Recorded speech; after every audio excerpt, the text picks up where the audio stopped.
nós queremos falar um pouquinho sobre família.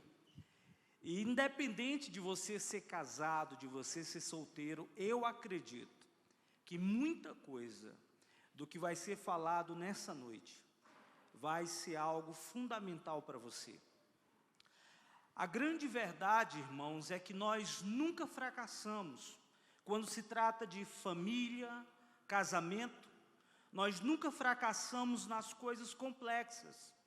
Quando você conversa com uma família que fracassou, quando você conversa com um casamento que foi desfeito, e você pergunta quais foram as razões, quais foram os fatos, o que aconteceu, você descobre que nunca foram coisas complexas, sempre são coisas fundamentais. E o que nós vamos falar com você nessa noite, eu acredito que é fundamental. E creio mesmo, gente, esse seminário é um seminário que eu acredito que quando a gente coloca em prática, se você prestar atenção hoje no que nós vamos repartir com você, eu tenho convicção de que sua família, ela vai ser bem melhor. De que aquilo que você vai levar como valor para dentro da sua casa, os passos que você vai precisar dar, e são simples, vai mudar a sua história, vai mudar a sua família, o seu casamento. Eu tenho essa convicção. Amém? Então, nós queremos começar esse seminário. Eu estou ouvindo um som, pastor, se puder tirar, eu agradeceria. Eu acho que tem um sonzinho. Obrigado. É que eu não consigo, eu tenho problemas assim. Eu não sou como os outros pastores, esses caras internacional, que eles pregam assim com som, um negócio, eu não dou conta disso. Obrigado, filho, obrigado. Bom, o que nós... Pode voltar. E aí? O que nós vamos falar hoje, irmãos, são as funções e as disfunções dentro da família. Todos nós, como pessoa, você é um filho, você é alguém que de repente encontra outra alguém, casa, aí tua vida, ela desconfigura e reconfigura. Por quê? Você era solteiro, você era apenas um jovem, mas quando você casa, você agora foi trazido sobre você uma nova atribuição. Você agora é casado, você agora é marido, e aí quando chega o filho, agora também você é pai, e tua vida vai se configurando. E essa configuração, gente, familiar, seja da esposa, seja do marido, mãe, quando ela não é adequadamente feita, começa a haver uma disfunção, começa a haver um deslocamento da função que você deveria exercer, e esse deslocamento vai trazer uma série de prejuízos, vai trazer uma série de transtornos, e consequentemente, como falamos, fracassos dentro da família.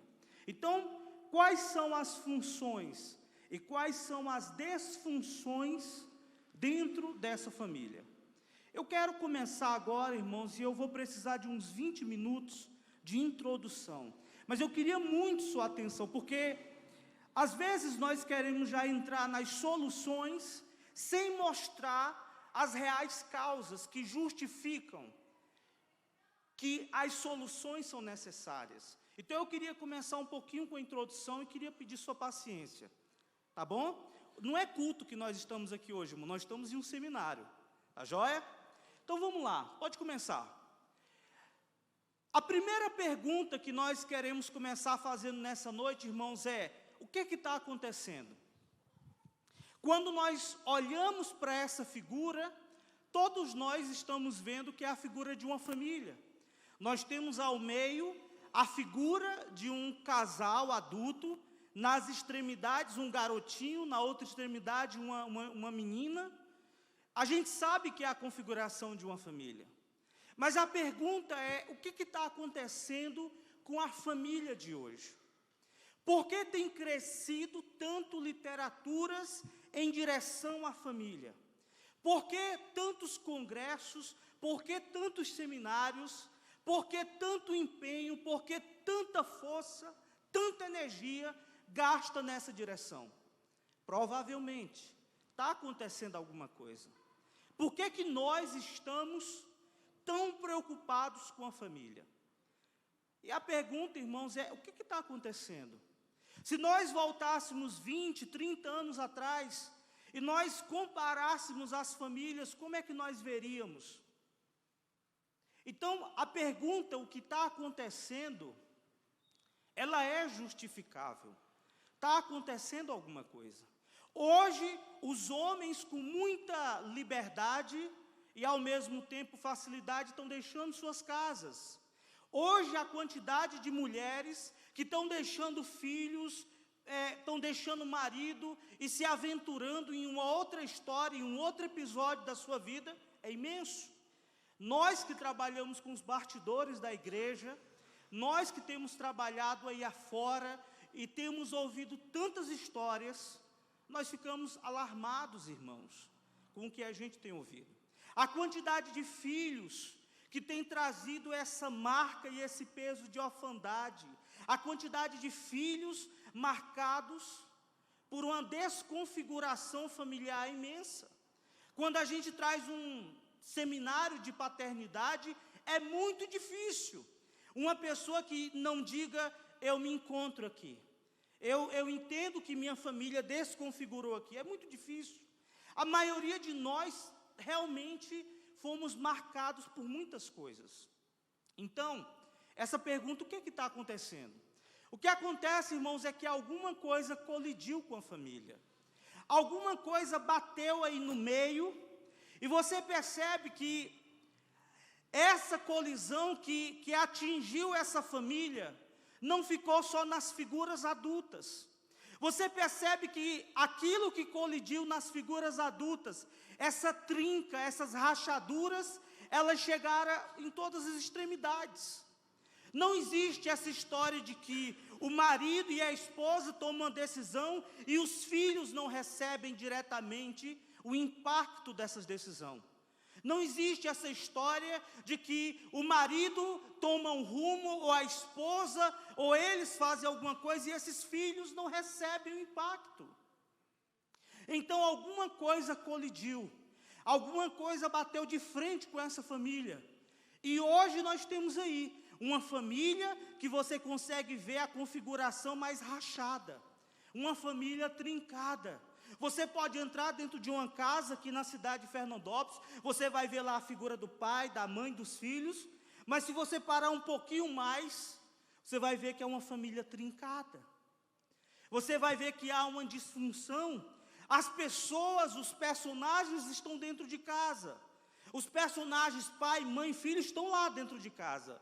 Mas quando você olha direitinho, você vai ver uma trinca. Você vai ver uma rachadura. Você vai ver uma família marcada por ressentimento, marcada por mágoa, marcada por promessas desfeitas, marcada por desilusão, marcada por feridas. Então, existe alguma coisa que está acontecendo. Pode passar.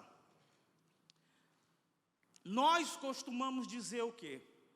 Que a família é a célula de uma sociedade. Mas o que nós temos visto é um gigantesco câncer social. Por quê? O câncer, irmão, você que mexe com saúde, trabalha com saúde, se nós formos tentar falar de uma forma popular, o que é o câncer? O câncer é uma deformação da célula. Então, quando uma célula se deforma, ali um câncer se instala. Nós falamos que todas as famílias, cada família é uma célula de uma sociedade. Mas o que nós estamos vendo, irmão, na verdade, é um gigantesco câncer social. Porque quando nós olhamos para a sociedade, quando nós olhamos para a família, nós estamos olhando para uma disfunção, uma desconfiguração, nós estamos olhando para quê? Para uma deformação. Então, a família, sim, é uma célula da sociedade, mas existe um câncer social. Existe uma luta urbana, existe gente na rua, existe gente procurando família, procurando referência, porque não encontrou dentro de casa. Pode passar. E aqui eu preciso um pouquinho da sua atenção, porque eu preciso mostrar para você que valores foram desfeitos e nos lançaram e nos jogaram para um contexto que hoje justifica aquela pergunta lá. O que está acontecendo? Então deixa eu começar com você lá na América, lá nos Estados Unidos, e eu vou te explicar por quê. O Brasil, ele importa tudo da América, inclusive conceitos, valores. Então o Brasil, ele fica de cara para a América do Norte, olhando para as últimas tendências, e isso não é de agora.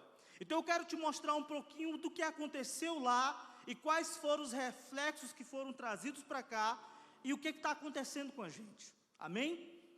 Então vamos lá. Primeiro, divórcio no fault, quer dizer, divórcio sem culpa.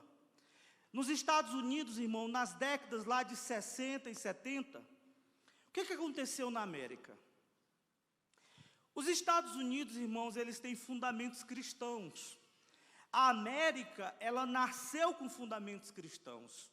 Não existe nenhum país na Terra que tenha definido tão bem a família como os Estados Unidos. Os Estados Unidos, irmãos, foi o país que melhor definiu a família. Então, naquela época, nos anos 60 a 70, quando você falava em uma possibilidade de divórcio, quando você falava sobre abandonar sua família, você era duramente massacrado pela sociedade. Domingo de manhã, irmãos, na América, não tinha outra coisa para fazer a não ser ir para a igreja. A vida americana era uma vida onde as pessoas tinham lá o reverendo, e o reverendo tinha um papel muito importante na sociedade, dentro da cidade. A igreja tinha um papel forte, e as famílias, elas entendiam que casamento era sagrado, que casamento era de fato algo que não podia ser desfeito. Então lá nos Estados Unidos, quando alguém pensava na possibilidade de deixar sua casa, de entrar no divórcio, logo os homens chegavam e massacravam esse cara. Dizia, jamais você pode fazer isso. Eu nos Estados Unidos, irmão, a gente morou uma época lá, e foi muito interessante, porque até hoje, você percebe como os americanos se protegem. Qualquer coisa que acontece na casa do vizinho, já chama o xerife. Qualquer coisa. E eu lembro que eu estava andando com um amigo meu, e eu vi uma casa muito bonita, e eu parei na calçada para ficar olhando. E aí esse meu amigo, o nome dele é Heber, e o Heber chegou para mim e falou, pastor, por favor, vamos continuar caminhando? Eu disse, não, eu só estou olhando. Ele falou, não, pastor, sabe o que é? Aqui na América é assim, se você parar na calçada e ficar olhando muito para dentro de uma casa, daqui a pouco a polícia para aqui. Eu falei, sério? Eu falei, nossa, igual no Brasil. Ele falou assim, é sério, pastor, aqui a polícia funciona. Se você passar muito tempo, se você parar na calçada, olhar, qualquer coisa, as pessoas já não sabem quem você é, já chamam o xerife, é assim aqui. E naquela época, irmão, nos anos 60 e 70, as pessoas entravam muito na vida das pessoas. E dizer que você vai se separar, que vai abandonar sua família, era inadmissível. Só, irmãos, que infelizmente, nasceu essa coisa aí chamada divórcio no fault. Começaram a dizer, eu quero me divorciar, eu quero deixar minha família e não quero me sentir culpado por isso. Porque a igreja, ela também pesava sobre aquela sociedade. Existia um peso em Deus, eles usavam a palavra de Deus para pesar sobre uma família que pensasse em divórcio. Então, alguém começou uma história. Eu quero me divorciar e não quero me sentir culpado. Então, nos anos 60 a 70, nasceu o divórcio no fault. Então, o que acontece? Alguém dá um grito, e aí, irmãos, vem outras pessoas gritando atrás. Vieram outras pessoas dizendo, eu também. Sabe, irmãos, para algumas coisas acontecer, basta alguém fazer primeiro. Todo mundo dizia que subir o Monte Everest, o monte mais alto do mundo, era impossível. Mas depois que o primeiro subiu, começaram outros a subir. Então, nos Estados Unidos, quando o primeiro grito foi dado de divórcio no fault, divórcio sem culpa, outros começaram também a dar esse grito. E o que acontece? Logo após isso, no 2 aí vem a cultura do não casamento. Por quê? Bem nesse momento de sexo, droga e rock and roll, não sei se você está vendo daí, o número 2 ali. Eu estou falando, irmão, sobre uma questão sociológica. É um pouquinho chato que eu vou te falar agora, mas eu preciso te falar isso. Então, o que acontece? Quando começam os divórcios, começa a estourar famílias se divorciando, os filhos do divórcio, os filhos da mágoa e da ferida do divórcio, eles crescem e agora começa a dar um segundo grito, que é chamada a cultura do não casamento. E é bem dentro desse momento chamado sexo, droga e rock and roll, o tempo da anarquia. O que se dizia para eles naquela época? Se dizia assim, você não vai casar? Ele falou, eu não. Casar para quê? Para fazer o que o meu pai fez? O meu pai deixou minha mãe, o meu pai deixou a mim, o meu pai deixou meus irmãos, para que casar? Então, a segunda geração, irmãos, são esses filhos que crescem dentro da ferida do divórcio. Daqueles que quiseram gritar divórcio, não quiseram se sentir culpados por isso, e esses filhos agora estão dizendo, não vou casar. Eu não vou casar porque é ruim, eu não quero casar porque é uma ferida, eu prefiro viver do jeito aí anárquico, eu prefiro viver com sexo. E começou, irmão, essa vida. Começou as pessoas quererem viver juntas, começou as pessoas ter esse slogan na América, sexo, droga e rock and roll, e viver uma vida louca. Os filhos do divórcio, os filhos dessa ferida, viveram agora isso. Então, o que é que eles estavam fazendo? O sexo não era mais uma coisa para dentro do casamento. O sexo não era uma coisa mais para viver em família. O sexo agora era uma coisa, irmãos, que era para ser vivida de qualquer jeito. Então, depois da cultura do não casamento, aí vem o terceiro ponto. E esse, irmão, já chega também no Brasil. Porque quando eles começaram a ter essa vida anárquica, essa vida livre, entre aspas, começou a vir a epidemia das adolescentes grávidas. Naquela época, irmãos, na época de todo esse rock, começou as mulheres virem. E aí veio também uma época da camisinha, né? Mas nessa época aqui, ó, começou a nascer agora o quê? Pais que gritam divórcio, filhos que crescem com a ferida do divórcio, têm relação sexual fora do casamento, e agora adolescentes que engravidam, geram no seu ventre, fora de uma aliança, tendo como um pai alguém que vem da ferida do divórcio. E aí, você está imaginando onde é que o negócio vai dar? Irmãos, todo esse contexto foi importado para dentro da nossa sociedade. O Brasil, eu não sei quem lembra aqui, vou tirar um pouquinho o meu óculos. O Brasil, eu não sei se você lembra, deve lembrar, deve ter algumas irmãs aqui que naquela época queria ser paquita. Você lembra da época de uma apresentadora de televisão? Era aquela apresentadora que eu era assim, irmão, quando eu chegava da escola, eu corria para a televisão, porque ela era o máximo. Ela era o máximo para nós, não é verdade? Quem não me deixa mentir? Sim ou não? Então nós, assim, nós ficávamos vidrados na TV, porque era a turma da Xuxa, era o programa da Xuxa. Quem lembra disso? Né? A gente lembra disso. Tem uns mais novos aqui que falam, não lembro, pastor. Mas tudo bem. Gente, o que foi que a Xuxa fez? A Xuxa, ela tinha toda uma nação de adolescentes e de jovens. Tudo que ela fazia ditava o quê? Um comportamento, ditava um valor, ditava um jeito de ser. E um dia, a irmã Meneghel resolveu dizer que queria ser mãe sem pai. Ela quis levar para a mídia, ela quis levar para a sociedade, através dos meios de comunicação, que eu quero ser grávida, eu quero estar grávida, eu quero gerar, mas eu não quero casamento. Eu não quero casamento. Não foi isso que aconteceu, irmãos? Quem lembra? Ela, irmãos, simplesmente teve relação, não houve aliança, não houve amor, não houve nada. Ela só queria ficar grávida. E ela engravidou, irmãos, e agora foram 9 meses de programa voltado para aquela barriga.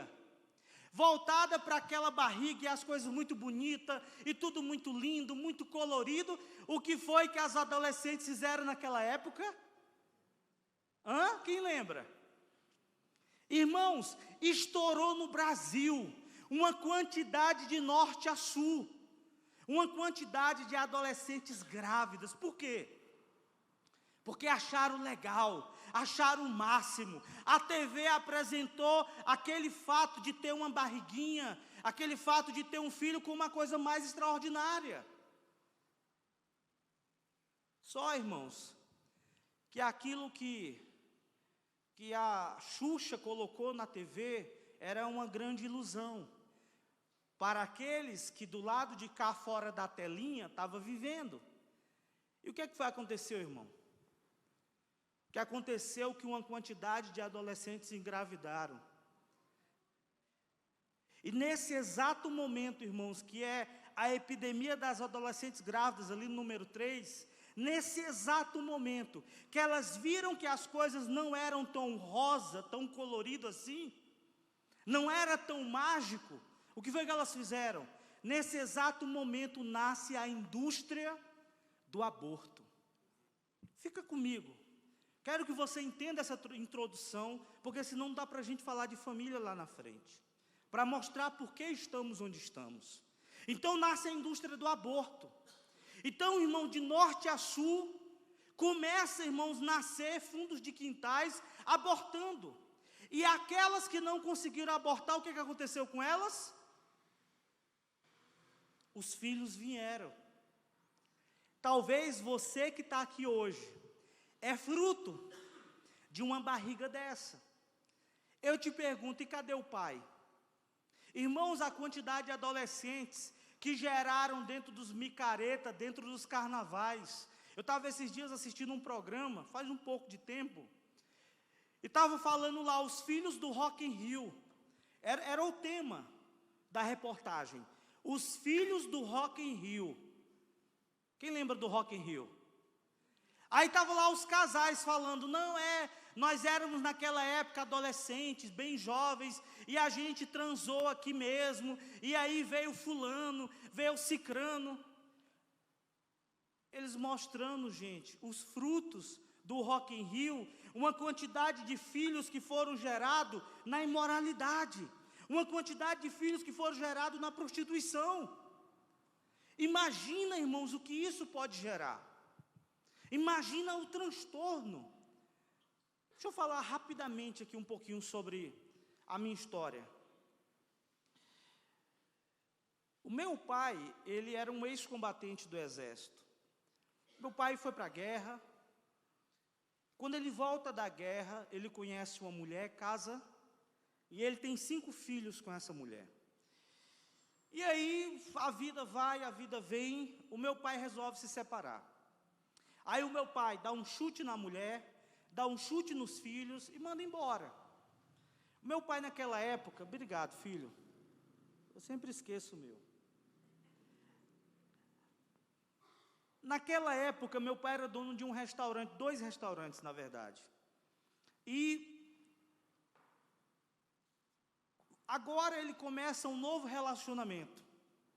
E aí, contrai de novo um relacionamento, tem um filho, passa o tempo, vai, ele repete pela 2ª vez a mesma coisa. Ele manda a mulher embora, manda o filho embora, mais uma vez. E aí meu pai, agora pela 3ª vez, ele começa o esquema com a empregada, com a funcionária lá do restaurante lá dele lá. E aí do esquema com a empregada, do esquema com a mulher lá do restaurante, nasci eu e mais 3 irmãos. Eu sempre falo, não tenho problema nenhum de dizer que sou fruto do esquema com empregada. É a minha história. Você tem a sua história, sim ou não? Eu tenho a minha. A minha história é essa. O meu pai teve um esquema com empregada, veio eu, veio mais 3, e um dia meu pai repete pela 3ª vez a mesma coisa. Ele manda minha mãe embora, ele manda meus irmãos embora, só que dessa vez ele fez algo diferente. Ele disse, não, eu vou ficar com esse garoto aqui de 4 anos. E hoje eu sei, irmãos, que ele ficou comigo, por quê? Porque ele tinha passado a dor de um garoto que veio antes de mim e morreu. Que o nome dele chamava-se Marcos Olímpio, que é Marcos, juntamente com Olímpio, o nome do meu pai.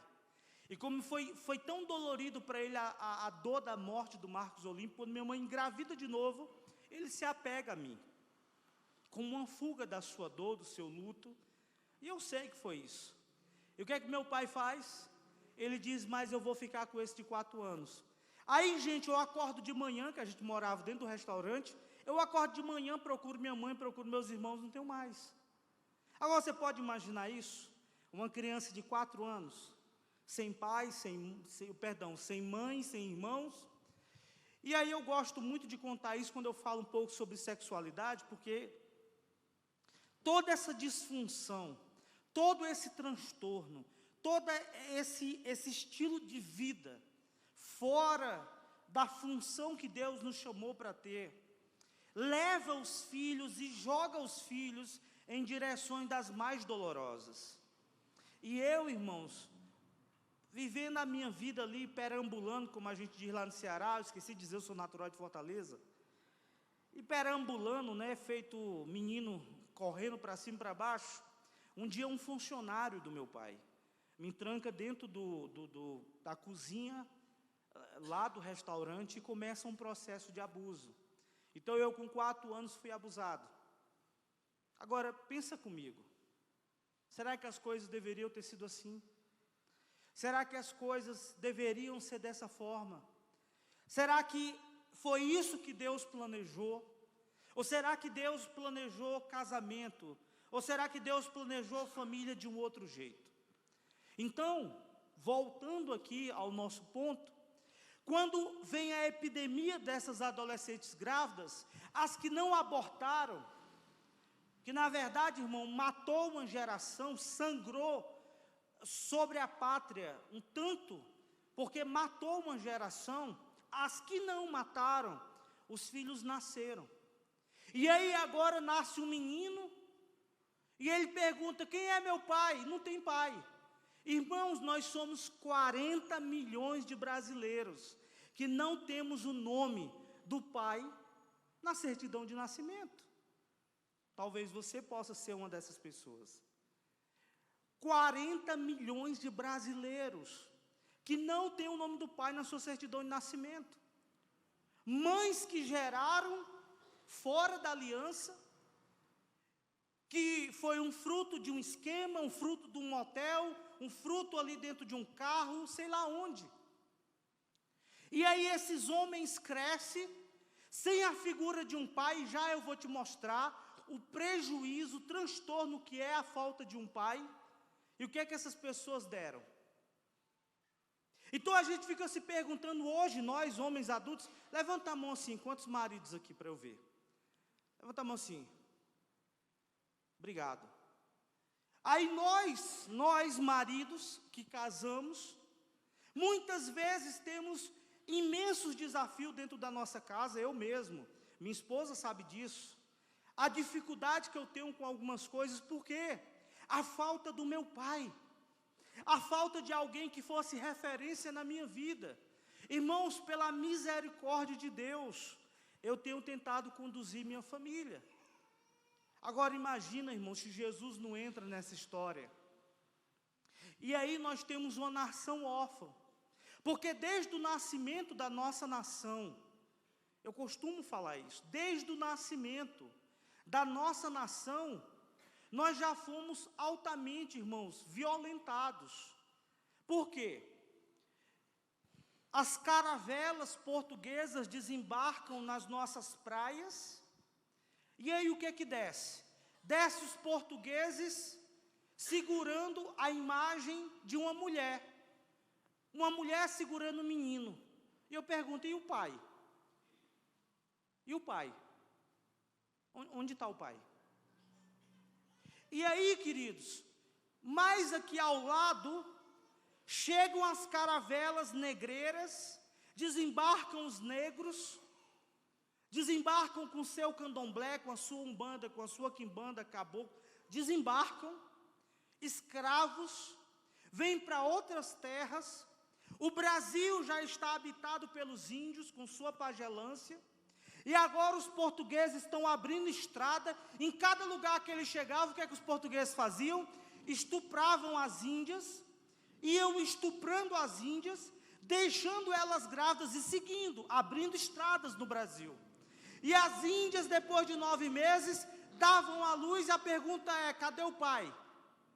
Cadê o pai? Então a quantidade de índios, de mulheres que foram estupradas, e que filhos nasceram como fruto desse estupro. E esses homens, irmãos, esses homens que crescem, esses homens que agora habitam na terra chamada Brasil. E aí, irmãos, o que é que aconteceu? Você pega o negro, você pega o português, você pega o índio, você bate tudo isso no liquidificador e chama-se Brasil. Aí nós ficamos nos perguntando, mas por que no Brasil é assim?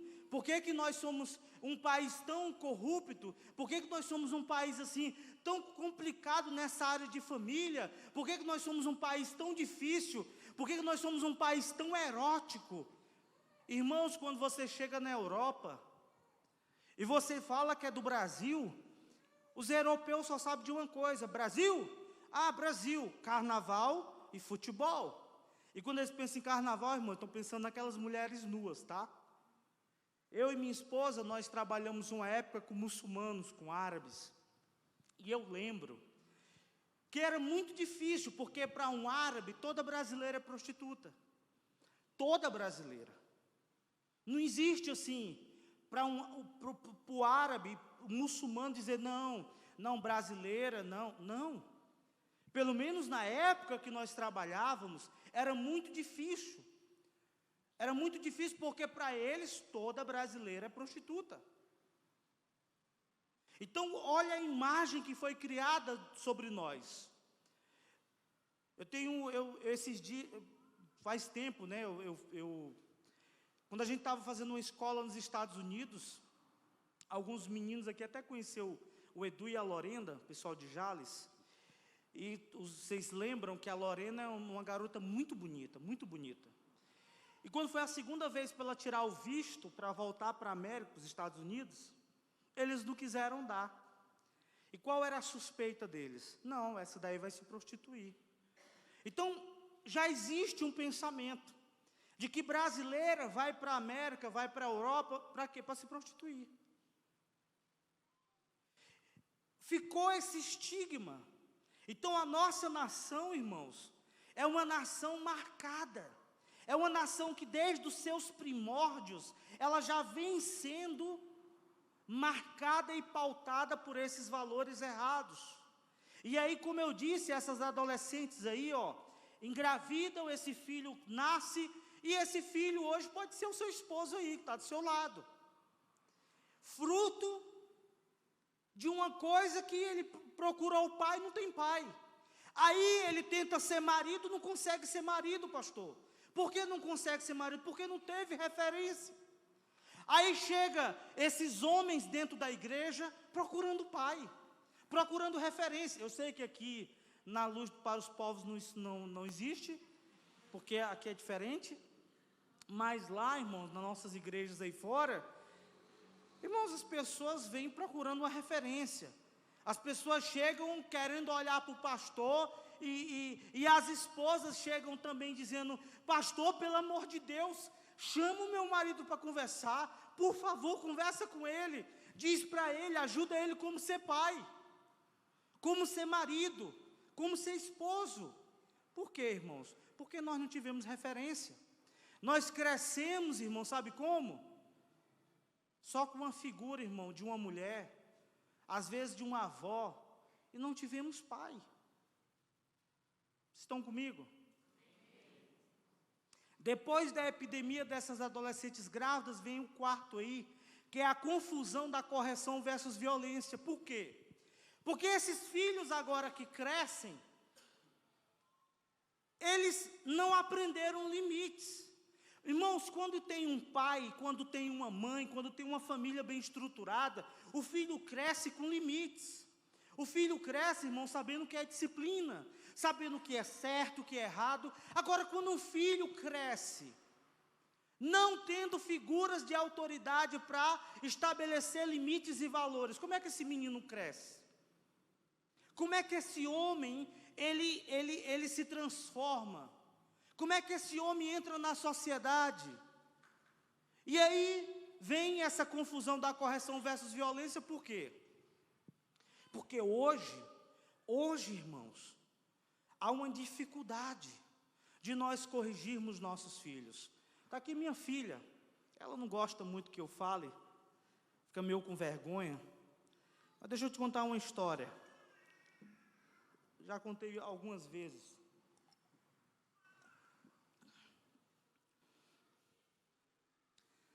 Quando eu entendi que eu precisava ser o pai que eu não tive, eu entendi que eu precisava dar limites dentro da minha casa. E eu lembro que saiu eu, minha esposa e minhas 2 filhas.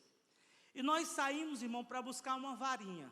Porque a Bíblia diz que nós temos que fazer o quê? Quem lembra? Corrigir com a varinha. E saiu eu, minha esposa, minhas filhas, saímos no mato assim, fomos procurar uma varinha. Aí eu lembro que elas vinham e falavam, pai, essa serve? Não, filha, essa está muito grossa, não, procura outra. Até que a gente encontrou juntos uma varinha certinho. Aí eu cheguei em casa, irmão, ajeitei ela na faca, chamei a Mani Munira, elas têm esses nomes árabes, assim, pelo nosso trabalho com árabes. Aí eu chamei a Mani, Munira, Márcia, pegamos um óleo, ungimos a varinha e falamos, filha, essa vara será uma vara de limites, será uma vara de justiça. Assim como Deus, a Bíblia diz que Deus disciplina o filho que ama, que Deus, Ele me dá limites, eu também como um pai, tenho o dever de dar limites para você, amém, amém, oramos, ungimos, uma bênção. E aí, começou, irmãos, a gente colocar em prática aquela ungida vara. E aí vai colocando em prática, aqui acolá uma varinha, aqui acolá outra varada. E um dia, o que aconteceu? Um dia nós demos 2 varadinhas na Mani. E a Mani ficou super frustrada.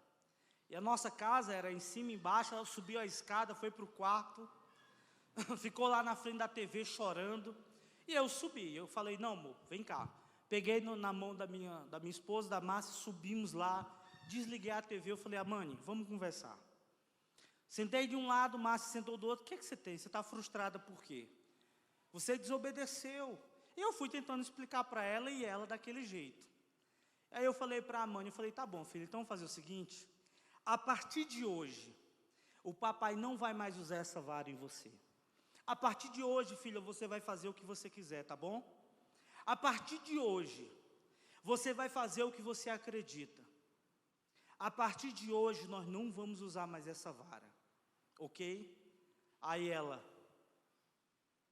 chorando, ela fala, não pai, não, eu preciso dessa vara, eu preciso. Quantos anos ela tinha, Márcia? 6 anos. Ela disse, eu preciso, pai, dessa vara. Sabe qual é o nosso problema, irmãos? Está faltando limites dentro da nossa família. E já a gente vai falar sobre isso.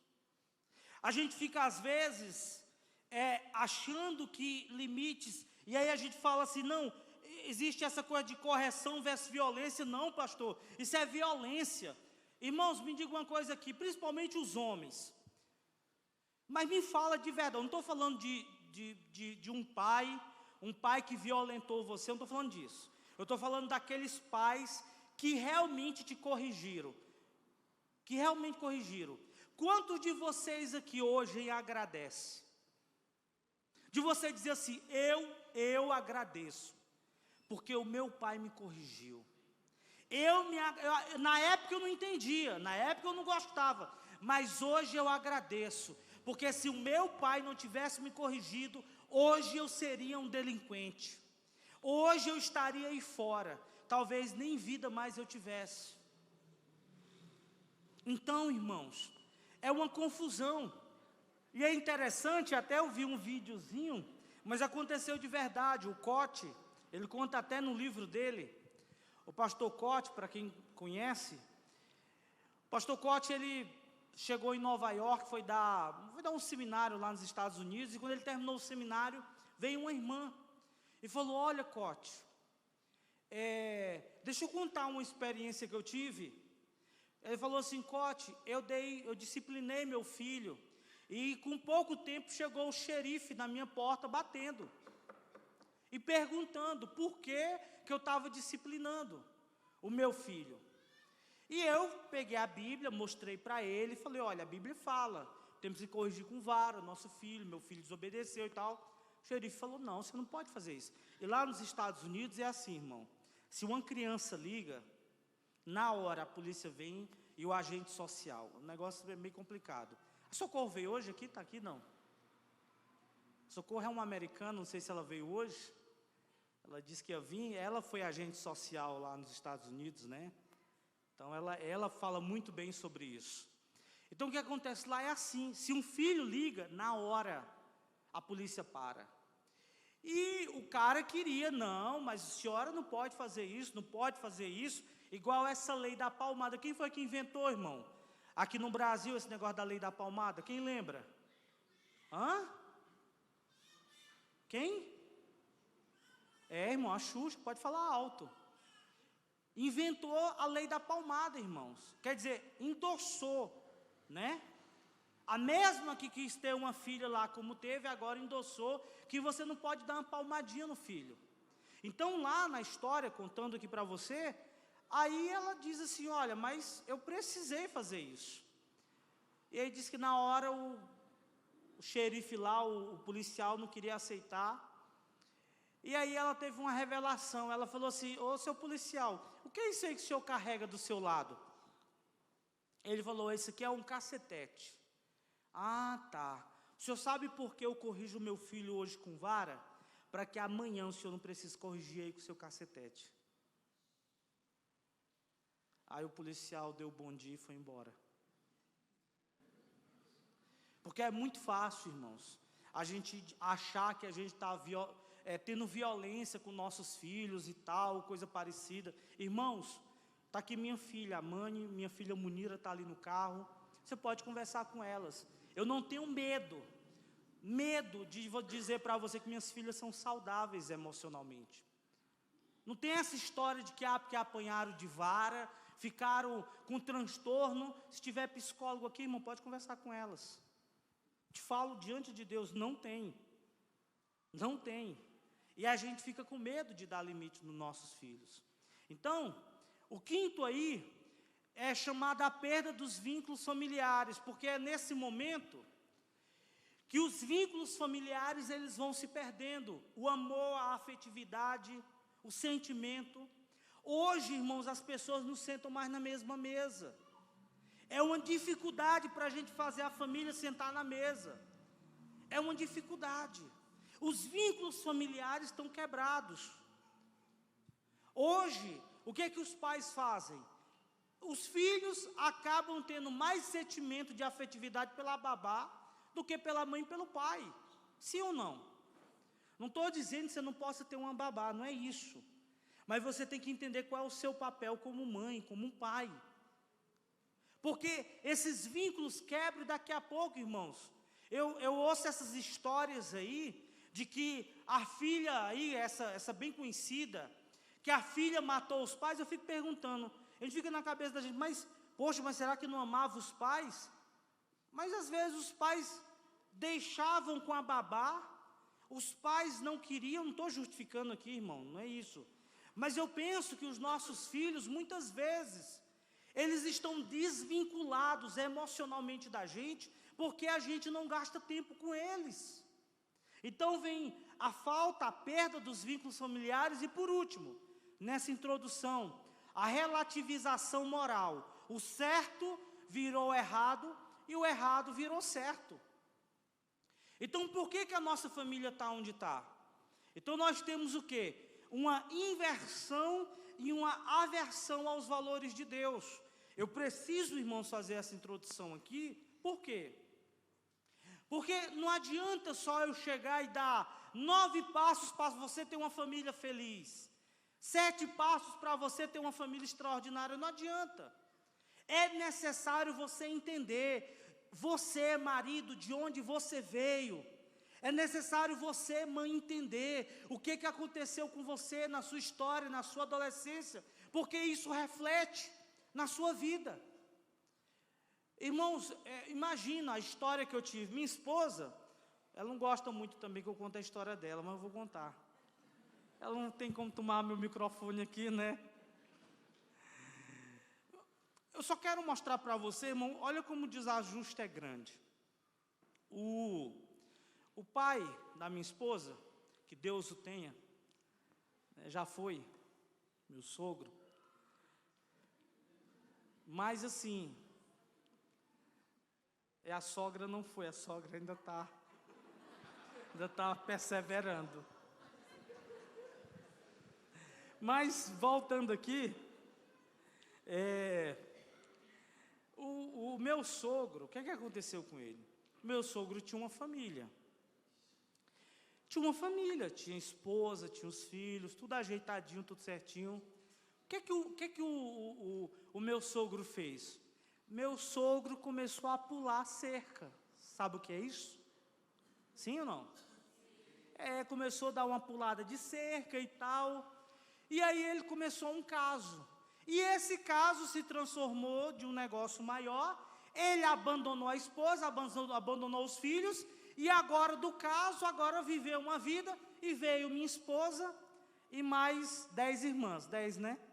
11 lá. Irmãos, na casa da minha sogra são 11 mulheres. Não tem homem, cara. Irmãos, eu cheguei à noite, todo de mochila, fui pedir a mão dela em casamento. Quando eu entro na sala, irmão, eu vejo aquelas 11 mulheres assim, em meia lua. Eu falei, meu Deus, onde é que eu cheguei? Mas é sério, 11 mulheres e todas vivas, graças a Deus. Mas olha só, de onde foi que a minha esposa veio? Minha esposa é fruto de quê, cara? Minha esposa é fruto de um caso. Eu sou fruto de um esquema com a empregada. Minha esposa não teve referência de pai. Não teve referência de fidelidade. Não teve referência, irmãos, de amor. O que isso torna? Aí eu conheço Márcia. Aí eu venho de uma história arrebentada, ela vem de uma história totalmente também desajustada. Esse casamento vai dar certo, meu irmão? Sim ou não? Só Jesus na causa. Só Jesus, e é o que realmente. Eu estou hoje falando para você, irmão, essas coisas para você entender. Que a nossa história, irmãos, ela reflete dentro do nosso casamento hoje. Amém? Dentro da nossa família. Então, terminamos a introdução, pode passar, por favor. Olha essa equação. Nós temos aí, mães solteiras, vamos fazer essa soma aí? Essa equação? Mães solteiras, mais pai marginalizado. O que é um pai marginalizado? O pai marginalizado, irmão, é que um pai, um marido, ele precisa estar no centro, o centro nuclear familiar. Quando ele é jogado à margem, quando ele deixa de ocupar a função dele, quando ele se torna um marido, um pai passivo, alguém que não assume a posição, ele é lançado à margem. O que é que mais as mulheres hoje estão buscando? Sinceramente, irmãos, eu vou ser bem honesto com você. As mulheres não estão buscando, eu sei que elas buscam beleza, sim, querem casar com um rapaz bonito, mas quando ela conhece um rapaz, que é um cara que sabe o que quer, que sabe para onde vai, que gera segurança nela, ela esquece até a beleza. Minha esposa mesmo é uma. Gente, minha esposa, quando viu que eu era um cara que estava entendendo que a minha vida precisava ter um rumo, que eu queria algo, ela disse, vai ser com esse feio mesmo. Esse gordinho aí, é melhor a gente logo resolver, que depois chega outro aí, eu me arrependo e... Gente, é verdade. Eu, irmãos, e minha esposa aconselhamos casais, e tudo que as esposas hoje querem é um marido de verdade. Tudo que as esposas querem, ó, já começou a batida de cotovelo, já começou. Ó, vai dar confusão aqui, hein? Então, tudo que as mulheres querem é alguém, o quê? Que gere segurança. A mulher quer sentir o chão debaixo dela. Agora os meninos, tudo com 30 anos, jogando videogame. Irmão, dá certo? Os meninos tudo ainda... Você sabe, né, que... tem uma pesquisa aí, e o Cote até chegou com uma mais agravante, mas a pesquisa era que os homens estão amadurecendo aos 45 anos. Não, estou te falando sério. Sério. E saiu uma nova pesquisa que os homens agora é aos 54. Eu falei, não acredito. Não, deixa eu te falar. Parece que a gente assim vive meio no mundo do Peter Pan, sabe? O mundo assim do nunca, ninguém quer crescer.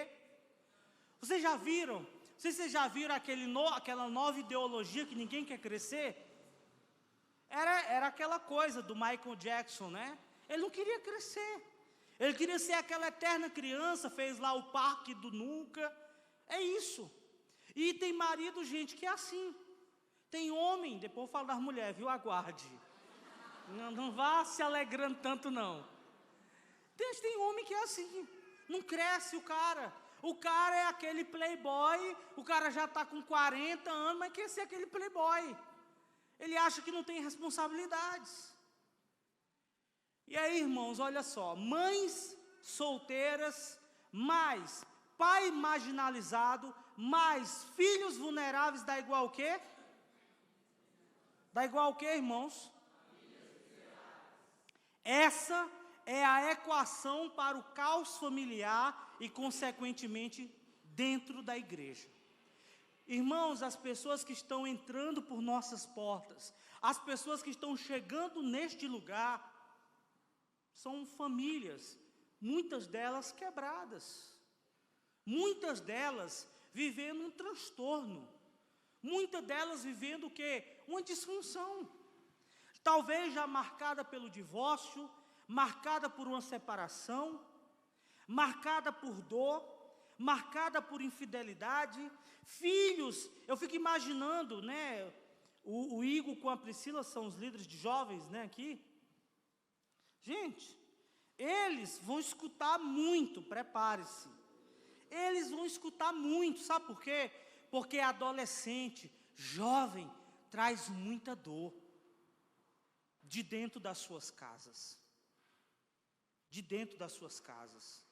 Porque muitas vezes tem pais que não são referência. Pais que pelo contrário, são a razão do seu fracasso. Filhos que hoje estão viciados sexualmente, porque o vício nasceu lá vendo a revista que o pai escondia de trás do guarda-roupa. Quantas histórias de meninas que elas chegam para a gente e falam, pastor, o meu pai, ele me abusou. Quantas histórias. E aí, hoje no casamento, você sabe hoje, os maridos, as esposas estão aqui, vão dizer que isso é fato. Hoje, Se tem uma coisa hoje, irmãos, que é uma grande dificuldade dentro dos casamentos, é a área sexual, sim ou não? Eu vou falar de novo, pastor. Os irmãos começaram a mentir aqui. Irmãos, ó, o último que mentiu para mim, que Deus o tenha, tá? Então eu vou tentar de novo, tá? O último que mentiu para mim, que Deus o tenha, foi trágico o final deles. Então eu vou tentar de novo, irmãos. Para os casados, a gente sabe que hoje essa área da sexualidade dentro do casamento está sendo um problema. Porque o marido quer sexo, a mulher não quer dar, a gente não entende. Irmãos, sério? Irmãos, é ou não é um grande problema hoje dentro do casamento? Sim. Pode não ser em alguns aqui, mas eu quero te falar uma coisa, irmãos. A maioria dos casamentos que eu tenho escutado, eu tenho visto esse problema. Então, nós temos essa equação. Pode passar. A igreja é desafiada a digerir toda essa problemática e apresentar uma solução. E aqui eu quero começar a primeira função e também disfunção. Por favor, pode passar. E aí, logo após isso aqui, a gente vai dar um break. Os pais, levanta a mão assim, ó, para eu ver. Amém. Fica com a mão levantada aí, para eu ver. Que a igreja é grande, eu tenho que olhar para lá também. Obrigado. Levanta a mão assim, os rapazes aí que querem ser pai, que querem ter uma família aí, ó. Glória a Deus. Amém. Amém. Glória a Deus. Então eu quero que você escute agora. Amém? Pastor, qual é a função de um pai? Irmãos, eu vou te mostrar hoje uma coisa simples.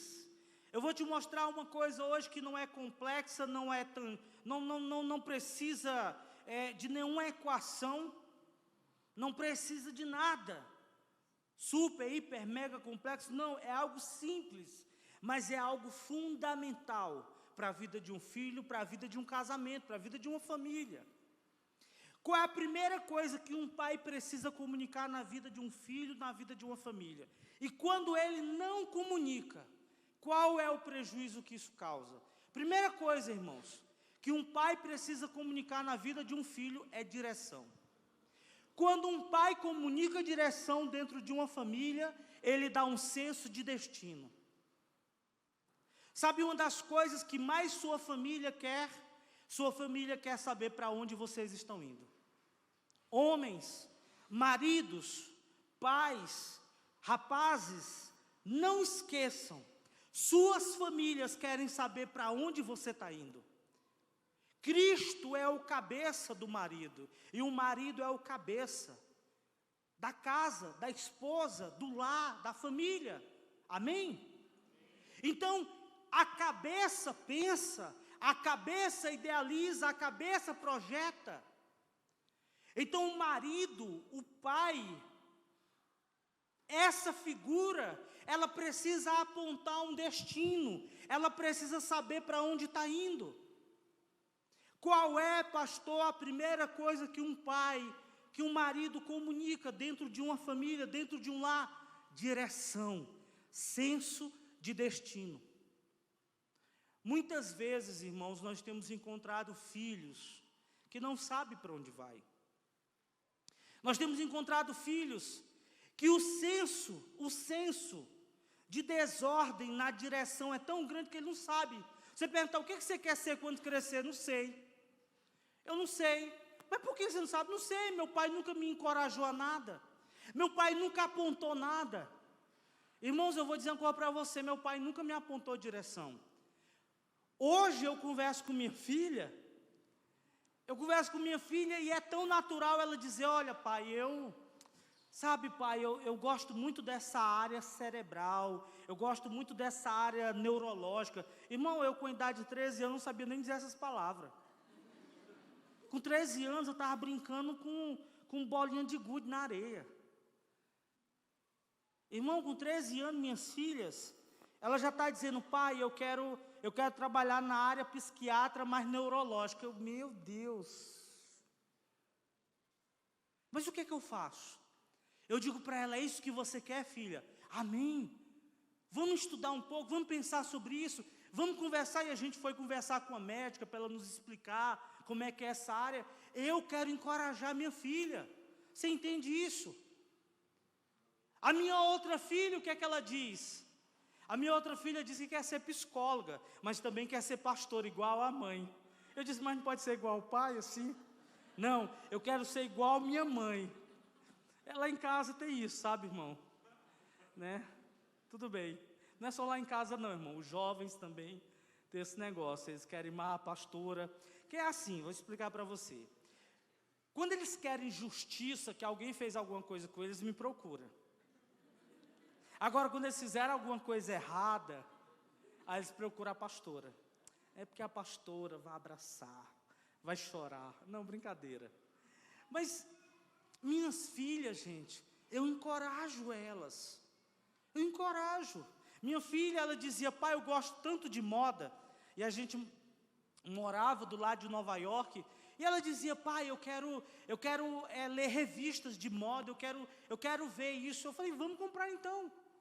Eu não fico com essa religiosidade, sabe, pastor? Eu disse, vamos comprar. Eu comprei um monte de revista para minha filha, de moda. Eu disse, é mesmo, filha? Você quer ver sobre isso? Está aí. E eu lembro que a gente conheceu uma portuguesa formada em moda, deu um monte de livros, de revistas para ela. Eu não fico, irmãos, tolindo, tirando dela sonhos, esperanças. Eu aponto direção. Você está entendendo isso? Às vezes, irmãos, hoje, você que está aqui hoje, marido, talvez você, esposa, diga, poxa, pastor, eu infelizmente não me tornei o que eu queria me tornar, não cheguei onde eu queria chegar, eu me sinto como se eu não tivesse dado nada na vida, como se eu dei para nada, pastor. Por quê? Porque eu não tive um pai. Eu não tive um pai que me deu direção, que me encorajou, que me disse, filho, vai, você vai conseguir. Eu não tive. Às vezes, irmão, você conversa com um jovem, aí tem jovem que é assim, chega o tempo de faculdade, ele vai fazer direito, aí começa o primeiro semestre, não é direito que eu quero mais não. Aí vai fazer engenharia, aí começa a engenharia, não, eu acho que eu quero é música agora. Ele não sabe o que quer, irmão. Sabe por quê? Porque não tem senso de destino. Você está me entendendo? Não tem senso de destino. Não sabe para onde vai. E nós, pai, muitas vezes estamos contribuindo para isso. Muitas vezes nós não estamos gastando tempo com nossos filhos. Irmãos, quando um pai não aponta direção, não tem destino. Quem seu filho vai ser, quem ele vai se tornar, muitas vezes, ele não pode nem sonhar, porque não tem um pai para encorajar o sonho. Agora, diferente, às vezes você vê um menino brincando na areia de trator, aí você fala assim, ei menino, tu vai ser o quê quando tu crescer? Eu vou ser engenheiro. Aí o menino cresce e vai ser engenheiro mesmo. Aí você vai olhar para a família dele, você vai ver que tem o quê? Um pai funcional. Um pai que sempre estava dizendo, é para cá que a gente vai, é para cá, vamos junto, sempre. Pode perceber, irmãos, que a maioria dos filhos que com facilidade chegaram onde sonharam, tiveram pais funcionais. Amém? E quando isso falta, irmão, isso gera o quê? Uma disfunção de destino, uma disfunção de direção. Quantas esposas, muitas vezes, dizem assim, pastor, sabe uma das coisas que mais me machuca? É que eu nunca sei para onde meu marido está indo. Sabe uma coisa que me machuca, pastor? Eu sei que aqui não acontece isso, pastor. É mais lá em Jales esse negócio. Estou só dando exemplo, né? Muitas esposas dizem, pastor, eu não sei, eu não conheço a mente do meu marido, eu não sei, hoje ele faz uma coisa, amanhã ele faz hoje, ou ele começa aqui, não termina, é sempre assim, não sabe para onde vai, não sabe o que quer. Isso causa uma desordem dentro da família, dentro da sua casa. Segundo, qual é a função do pai, o que ele comunica ou deixa de comunicar? Já falamos, limites. Um pai, irmãos, aponta direção, aponta destino, mas ele também precisa dar limites. Ele precisa, dentro da família, dizer: nós vamos até aqui e daqui para cá a gente não passa. Irmãos, pela graça de Deus, eu tenho dado limites para minha família. Eu tenho dito para ela: nós vamos até aqui, daqui para cá a gente não passa. Eu tenho dito para minha esposa: é isso aqui para a nossa família, esse é o projeto para a nossa casa.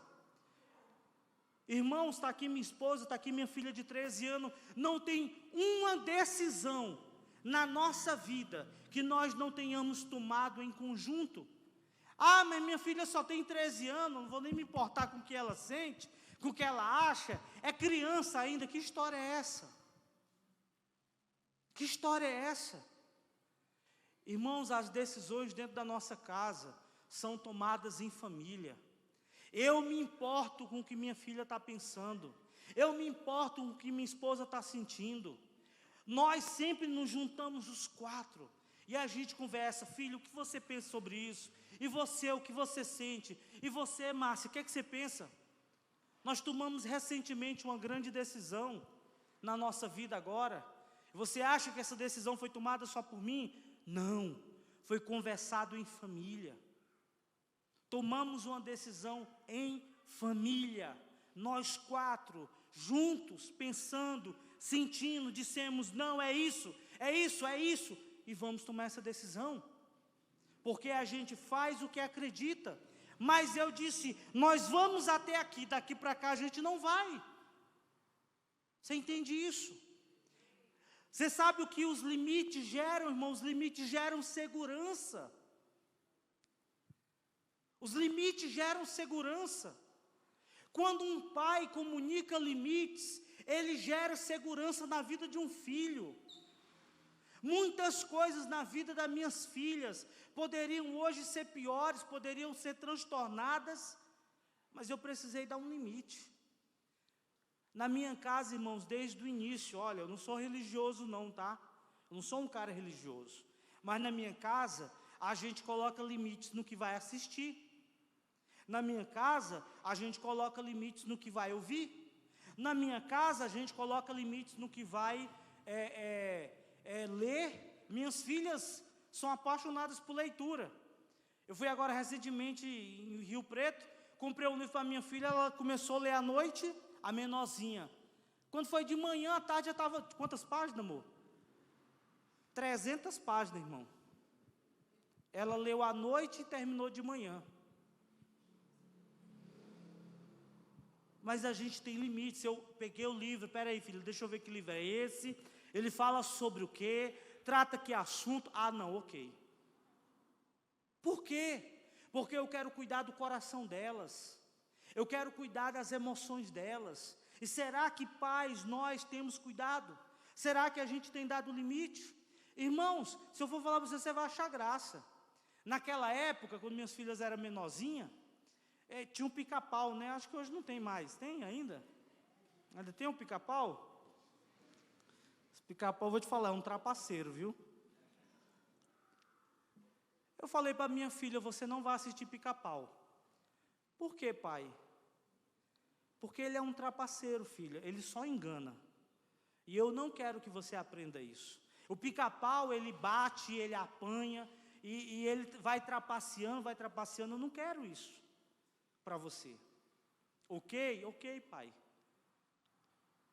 Irmãos, pode parecer as coisas mais supérfluas, mas é o supérfluo e às vezes insignificante que constrói na vida dos nossos filhos muita coisa. Muita coisa. Um pai precisa comunicar limites. Um pai precisa dizer até onde os filhos podem ir ou não podem ir. Amém? Terceiro e último, para a gente dar um break, pastor, tá? Gente, eu estou correndo, de verdade. Estou correndo para a gente conseguir. Último, proteção. Maridos, esposos, pais, rapazes, olha para isso. Como é simples. Um pai precisa comunicar a direção, senso de destino, limites que gera segurança e o quê? Proteção. Proteção. Um pai precisa comunicar proteção. Minha família precisa se sentir protegida. Irmãos, toda decisão que eu tomar, eu atinjo diretamente o destino da minha família. Eu preciso saber muito bem o que eu estou fazendo. Eu preciso saber muito bem quem está me dirigindo. Eu preciso proteger a minha casa, proteger a minha família, proteger minha esposa, proteger minhas filhas. Elas querem se sentir protegidas. Eu sempre conto essa história, Munira está lá dentro do carro. Deixa eu contar para você.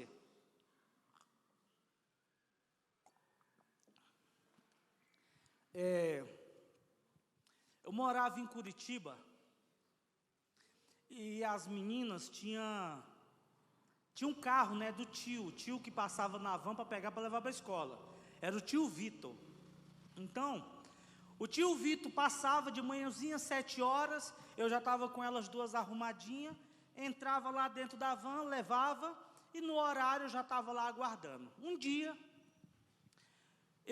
às vezes eu não precisava descer, o tio Vitor parava lá, eu ia na sacada, olhava, via que elas desciam, ok, tal, tio, tal. E eu vi que Munira subiu as escadas chorando. E eu já fiquei, né? Eu falei, que houve, Munira? Pai, o menino beijou na minha boca. Eu falei, irmão, nessa hora, que disse que beijou na boca da minha filha, eu esqueci que eu era pastor, eu esqueci os cursos que eu tinha feito, esqueci que eu era crente, irmão.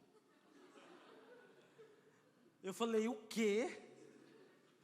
Beijou onde? Beijou na minha boca, pai. Ela tinha quantos anos, amor, ali? 4 anos, né? Irmão, aí eu fiquei doido. Do jeito que ela estava, irmãos, eu joguei a mochila dela assim, vamos agora lá. Irmãos, eu desci com ela as escadas, elas ainda com a roupinha do fardamento da escola. Entrei no carro, irmão, fui bater na escola. Cheguei lá, estava o tio Vitor limpando a van. Eu cheguei, irmão, falei, tio Vitor, deixa eu falar uma coisa. Minha filha chegou em casa chorando, dizendo que um garoto dentro da van beijou na boca dela. Que história é essa? Ele falou, pastor, mas como? Eu fico, pastor, eu tento correr com o tempo para deixar as crianças no local. Às vezes eu olho para trás assim, eles estão brincando, fazendo barulho. Não dá para eu saber. Eu falei, tio Vitor, é o seguinte, amanhã o senhor vai chegar, o senhor vai parar, porque eu quero saber quem é esse garoto. Irmãos, eu nem dormi. Nem dormi. Irmão, quando foi, assim, 5 horas da manhã, eu já estava de pé, esperando ela se arrumar. Já cheguei cedo na calçada, fiquei lá esperando o tio Vitor. Irmãos, eu estava furioso. Quando o tio Vitor parou a van e aquela porta abriu, Munira, quem é o garoto? Aí a Munira, esse aí, pai, menininho de 2 anos, irmão. Porque o garotinho, ele fica correndo em cima do banco e caiu por cima dela e beijou. Ela não soube explicar, ela também 4 anos. E eu, pai, no lugar de eu ter falado, não, filha, me explica. Que garoto é esse? Não, irmãos, eu fiquei logo louco. Eu logo perdi noção, né, da vida. E ela falou, esse menino aí, um garotinho de 2 anos, irmão, menininho com a mais linda. E eu falei, ai, Munira, mas eu senti tanta vergonha, irmãos. Eu senti tanta vergonha. Eu falei, não, filha, ele é um bebezinho, meu amor. Não precisava você estar chorando daquele jeito, você assustou o papai. Ele é um menininho, fica tranquilo e tal. Daí, sabe, apaziguei, amorteci o impacto. Mas você sabe o que aconteceu? Quando a minha filha chegou, irmão, meu dia, ela subiu, me chamou e falou, pai, muito obrigado por você ter me protegido. Deixa eu te falar uma coisa, irmãos. Sabe quando é que minha filha vai esquecer esse episódio? Nunca. Sabe por quê?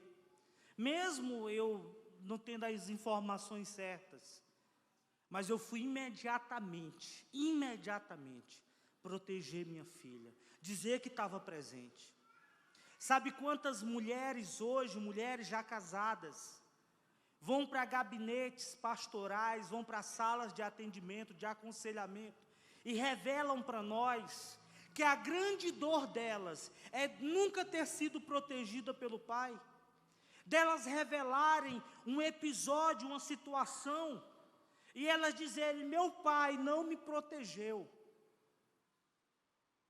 E é tudo, irmãos, que nós temos precisado. Eu estava ministrando em um determinado lugar, uma igreja bem grande, e a menina, a filha do pastor estava desviada, os demais estavam tudo na igreja, mas a filha desviada, e ela já tinha sido casada, bem nova, já estava divorciada, e aí o pastor marcou um almoço, e fez um esquema assim para ela conversar comigo. Eu fui muito sincero com ela, eu falei: olha, porque a gente acha que engana os filhos, não engana os filhos. Eu falei: filha, deixa eu te falar uma coisa, eu sou um pastor, trabalho com aconselhamento, seu pai marcou esse almoço aqui, eu só queria que eu conversasse com você, a gente pode conversar? Ela falou: tudo bem, pastor, pode conversar. Só que ela super arredia, super, né? E aí ela chegou e falou assim: que barulho é esse? Normal? Ah, é ali, desculpa. É o SAMU. É que eu não sabia que o SAMU era aqui, do lado, né? E se der problema, aqui do lado, né? Certo. E aí, gente, eu conversando com ela, sabe o que ela me contou? Ela disse: pastor, eu me casei errado. Eu me casei com uma pessoa que não deveria ter casado, mas casei. Depois que eu casei, pastor, eu estou casado. E com 3 meses de casamento, eu chego no orelhão da calçada da minha casa, ligo para o meu pai e digo que quero me divorciar. Sabe o que o meu pai faz?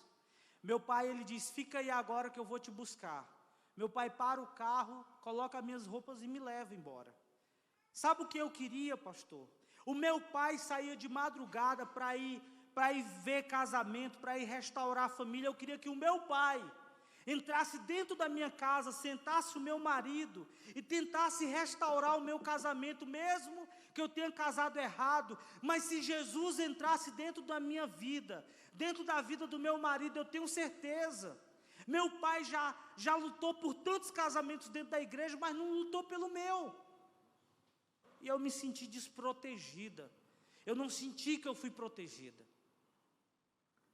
Um pai precisa comunicar direção, senso de destino, limites, que gera segurança, mas precisa também proteger. Ele precisa dizer: eu estou aqui. As minhas filhas, se tem uma coisa que todos os dias eu digo para elas, eu digo: filha, o papai te ama. O papai te ama. O papai ama você. Às vezes elas estão meio, né, daquele jeito que adolescente sabe como é que é. Eu falo: filho, o que você está sentindo? Está tudo bem? Está tudo bem com você? Tá tudo bem, pai. Quer conversar? Não, pai, não quero. Tá bom, tudo bem. Mas eu estou ali. Sabe o que eu estou dizendo para ela? Mesmo que ela não está bem, mesmo que ela está num dia de chatice, eu estou dizendo para ela: eu estou aqui. Eu estou aqui, filha. Eu estou aqui para proteger você. Minha filha uma vez estava assistindo um negócio lá de um pai que eu acho que, eu não sei se ele deu um rins ou não sei o que foi uma transfusão que houve. E aí ela chegou para mim na cozinha e falou: pai, o senhor teria coragem de fazer o que esse pai fez? Esse pai doou um rins, uma coisa assim. Falei para minha filha, para essa aí, ó. Falei: filha, se Deus me der 10 vidas, eu dou todas as 10 para você.